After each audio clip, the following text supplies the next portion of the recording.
Bem-vindos, bem-vindas a mais um episódio do nosso podcast. Esse podcast aqui é para os meus mentorados, para as minhas mentoradas conversarem e abrir essa conversa para você que está nos assistindo.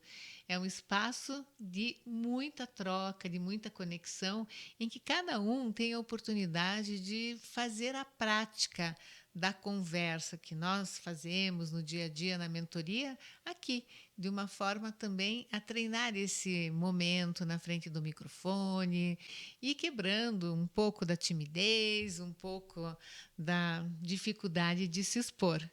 E hoje eu tenho aqui uma convidada muito querida que faz parte já de todo o processo de construção das mentorias em grupo, que acreditou na ideia desse trabalho em grupo, saiu do individual e veio fazer parte do grupo, que é Eliane Lunelli, uma advogada especialíssima, referência no seu trabalho com a parte trabalhista. Então, ela atua na área trabalhista e vem se dedicando muito a compartilhar esse conhecimento também. Olá, Eliane, coisa Olá. boa te receber aqui. Obrigada pelo convite. Estou bem feliz em poder vir aqui nesse espaço, conversar, trocar umas ideias com você hoje.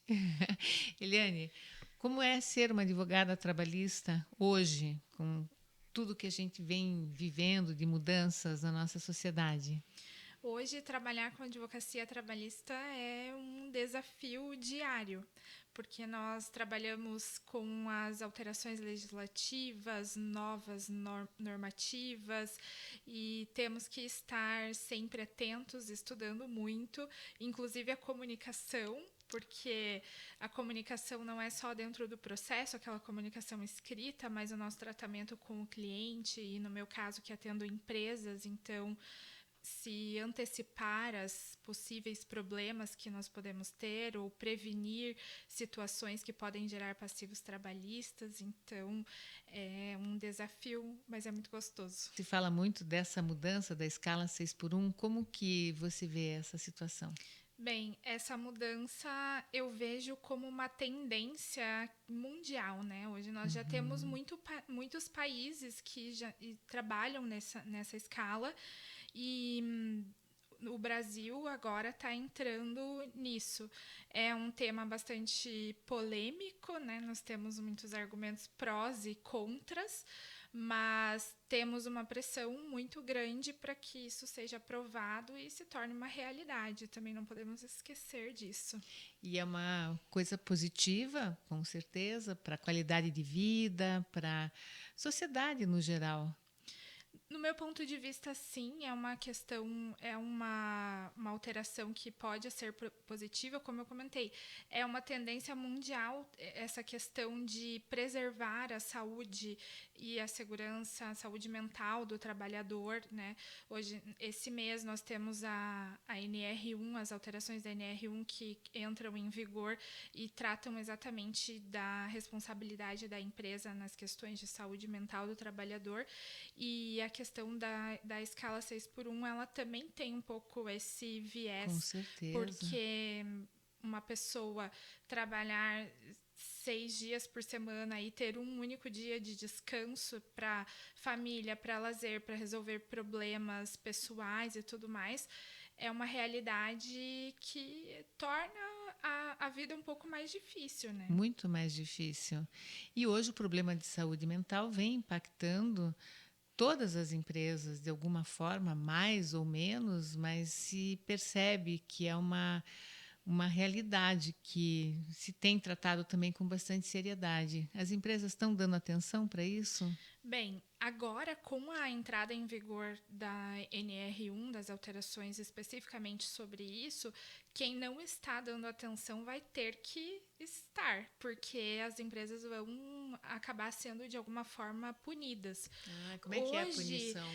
hoje em dia, as empresas elas têm sofrido esse impacto. Muitas delas acabam não enxergando, mas ao analisar internamente, você já identifica a quantidade de afastamentos médicos, índice de absenteísmo dentro das empresas. Isso tudo já é um impacto negativo. Agora, como você perguntou, as punições, elas podem ocorrer desde visitas ou pedidos de documentação pelo Ministério Público do Trabalho, pelo Ministério do Trabalho e Emprego, os próprios sindicatos laborais, as ações judiciais individuais também vão acabar sendo uma forma de indireta, vamos dizer assim, de fiscalização, porque eventualmente um trabalhador que acaba sendo afastado porque teve um burnout, se ele consegue comprovar que a empresa não tinha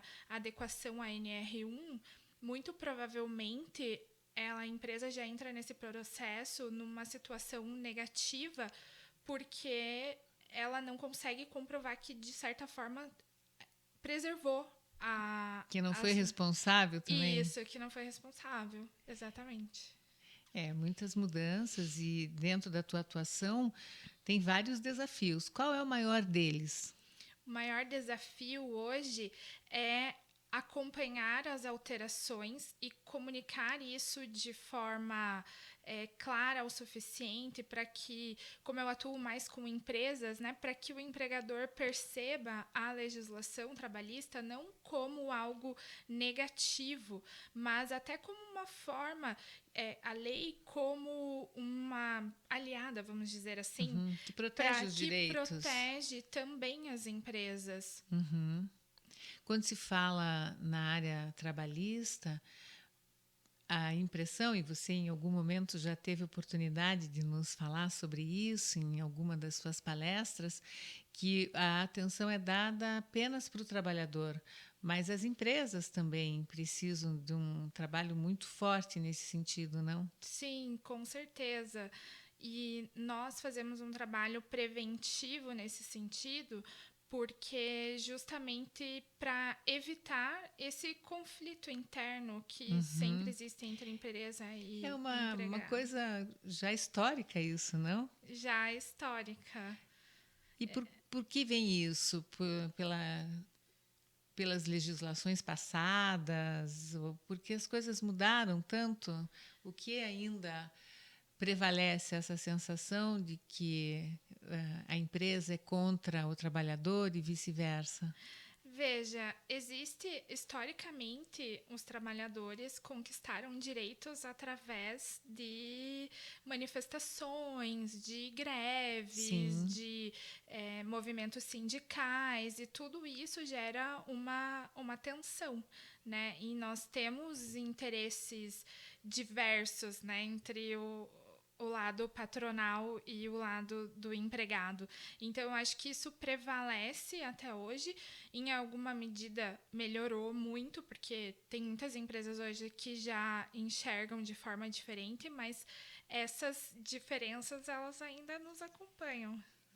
Com certeza, acompanho e a gente acompanha também conversando com os dois lados que precisa haver um equilíbrio até para que se caminhe junto nas soluções e nos desafios que a sociedade como um todo vivencia, não? Sim, e no meu trabalho especificamente, nós atendemos também entidades sindicais, também patronais. E a nossa comunicação, especialmente dos sindicatos que eu atendo, embora nós estejamos defendendo ali os interesses dos empregadores, nós procuramos ter uma comunicação com os sindicatos dos trabalhadores justamente nesse sentido, porque todo mundo tem que caminhar na mesma direção, né? Porque afinal de contas, sem empregado não tem empresa e sem empresa não tem trabalhador, Exatamente. né? Então, são dois aliados, querendo ou não. Exatamente. Mas cada um sempre respeitando o direito e as obrigações que tem para que as coisas realmente caminhem de forma correta. Ainda existem muitos empresários que não respeitam um trabalhador e é muito triste ver muitas vezes notícias das piores possíveis de empresas que aparentemente se diziam sérias e que não tinham o mínimo de respeito pela forma de conduzir a vida de um trabalhador, não é? Exatamente. E isso impacta, inclusive, na imagem, na reputação da própria empresa, né? Sim, totalmente. Quantas marcas eu já deixei de consumir exatamente por notícias relacionadas a isso, a forma de tratar, de não preservar os direitos, e é isso que a gente tem que fazer como sociedade, e garantir que um trabalhador seja bem respeitado com seus direitos e assim com as suas obrigações. Esse teu trabalho é belíssimo e você tem dado muitas entrevistas compartilhando o que mais as pessoas pedem para você falar. O que mais aparece, tem aparecido, são justamente essas alterações novas que geram muitas dúvidas e às vezes alguns achismos, né? E eu percebo que os meios de comunicação procuram profissionais da área para trazer respostas coerentes e esclarecer as situações tanto para empregados quanto para empresas, porque afinal de contas todo mundo vai ter as suas responsabilidades, como por exemplo, a própria NR1, as alterações em relação à saúde mental do trabalhador, ela traz obrigações para a empresa de situações que ela precisa cumprir para se adequar à norma, mas também traz obrigatoriedade para o trabalhador. O trabalhador ele precisa cumprir com as normas internas, ele precisa participar dos treinamentos, então todo mundo precisa estar atento às alterações e isso vem muito de dúvidas nessas entrevistas. Né? E a comunicação, Eliane, tem te ajudado a compartilhar seu conhecimento? Bastante, na verdade é fundamental. Primeiro porque depois que eu comecei a buscar mais melhorar a minha comunicação, mudei um pouco o meu posicionamento como profissional e nessa história do se joga é um incentivo também para que a gente vá comunicar, levar o nosso conhecimento para outras pessoas. Também a gente aprende a ouvir de outras pessoas, também aprende muito com outros profissionais, então com certeza a comunicação ajuda muito. Que você se posicione sempre, Eliane, porque você vai longe, com toda certeza. Muito gostoso esse nosso bate-papo. Obrigada pelo teu tempo e espero que você volte mais vezes. Eu que agradeço, sempre que tiver um convite, com certeza voltarei. Obrigada, pessoal.